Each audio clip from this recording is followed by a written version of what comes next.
Det er Elise, der har sidste dag i dag. Elise hedder hun. Ja, hun har fået en pakke. Jamen, det er fint nok. Du behøver ikke smide det på gulvet.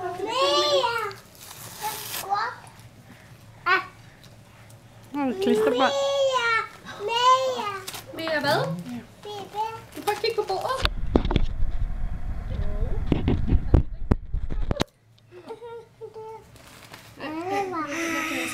Du må spise det her. Du har fået 2 gange. Det er Lises. Så er du den helt store snart i. Hvad er det, Elise? Ej, hvor er det fint.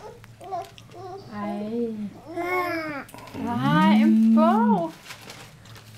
Du skal ikke sidde hernede. Ej, er det bog med billeder i?